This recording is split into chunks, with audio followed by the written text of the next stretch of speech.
All right. Well, thanks everyone. This is it's really interesting in the context of purity. What does a pure internet mean? Because it very well means very different things to different people. So let's do it. I'm, by the way, Bill Ottman. I'm a fellow of Boston Global Forum, and I'm also the co-founder of Minds.com. So there's the internet. Keep going.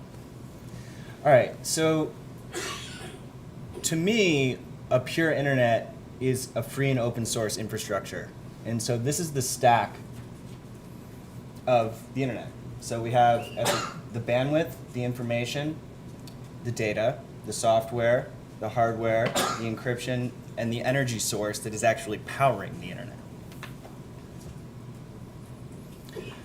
So we're seeing open source software start to take over as especially dominant in the private sector, but slowly entering public. We have 11 nations who have adopted some sort of open source policy, meaning that they're using software that they don't necessarily have to buy for millions of dollars or be reliant on a third party to support it. India just has adopted an open source policy for a lot of their infrastructure.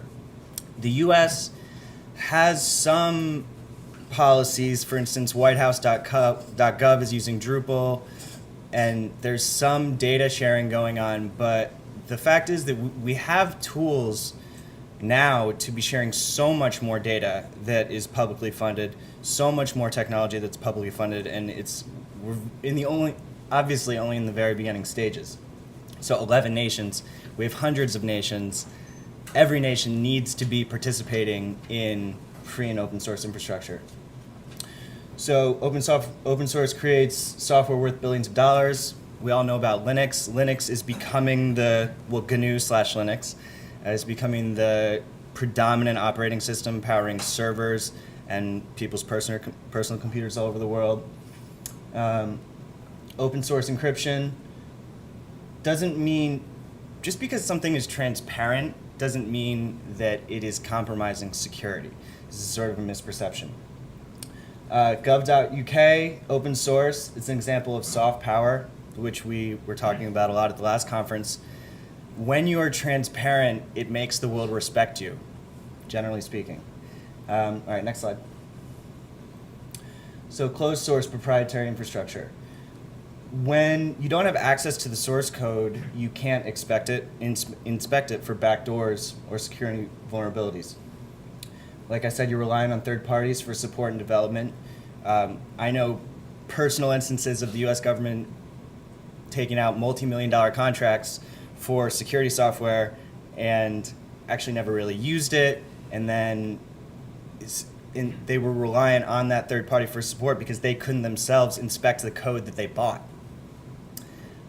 It limits innovation. The beauty of open source and free software is that the whole world is able to develop it in a collaborative way.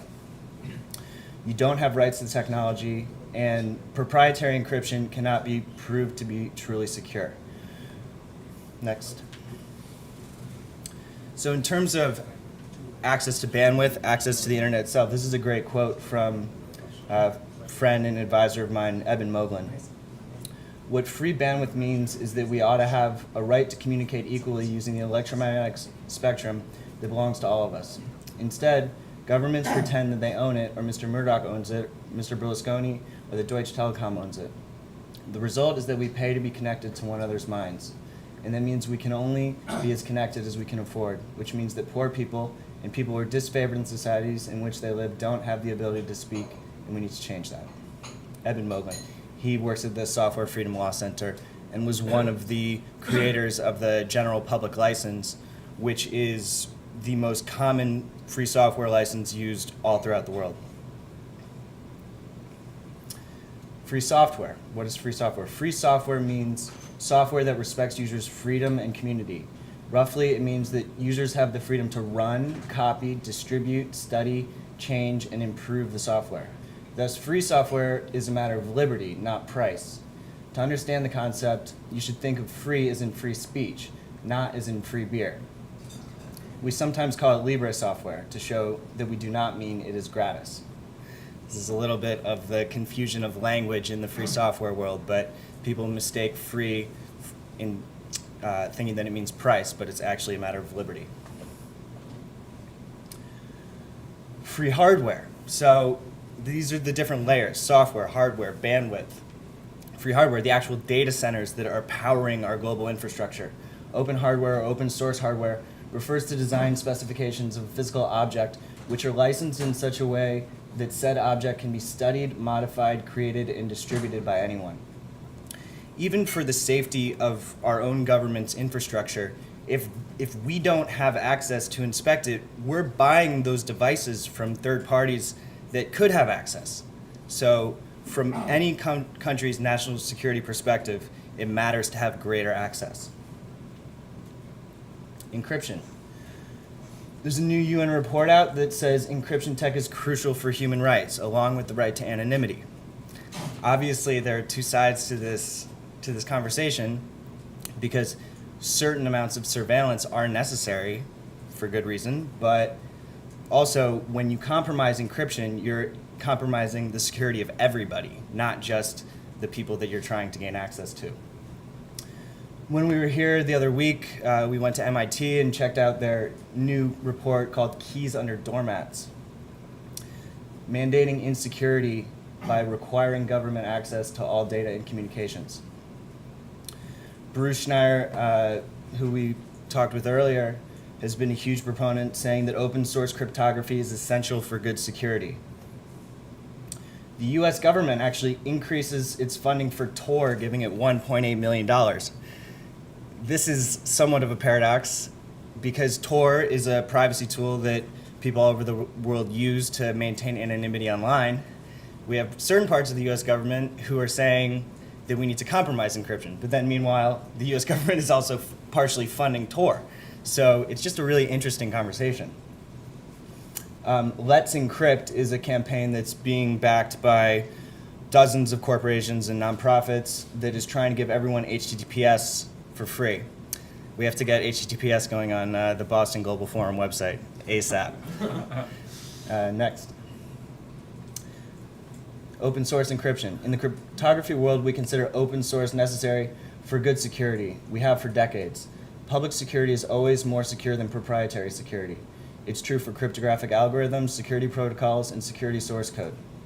For us, open source isn't just a business model, it's smart engineering practice.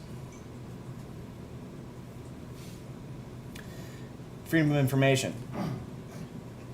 So 95 countries around the world have implemented some form of freedom of information legislation. There's a new FOIA bill going through, well, that may go through, called the Oversight and Implementation Act of 2015. Open data, so Creative Commons and other open licensing options are really important for governments, individuals to be aware of. Most people don't even understand that the content that we're uploading online can be given a variety of licenses. When you upload your content to Facebook or YouTube or wherever, what is that license? Who controls it? What rights are you giving away? Would it not be better to have greater degree of control over the future of your data? Reforming whistleblower laws, transparency increases security. There's freedom of information is really at the root of security worldwide, because when it's just that paradox that needs to be revolved around. You think that the more secret you are, the more secure you are, but really that isn't the way that we participate in public forums. The beauty of being able to have a public forum like this is to talk about the issues, be fully transparent about what you're saying, and that is how we move forward. Next. And then finally, we have what powers the internet. What is actually pure? The data centers are consuming some of the most energy of any industry in the world.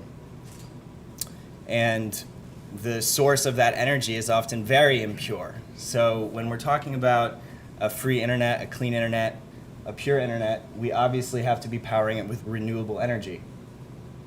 Microsoft, Apple, and Google are doing so, but I think we still need to do much better. I do not agree with what you have to say, but I'll defend to the death your right to say it. Evelyn Beatrice Hall. All right, thanks everybody very much. I look forward to talking more.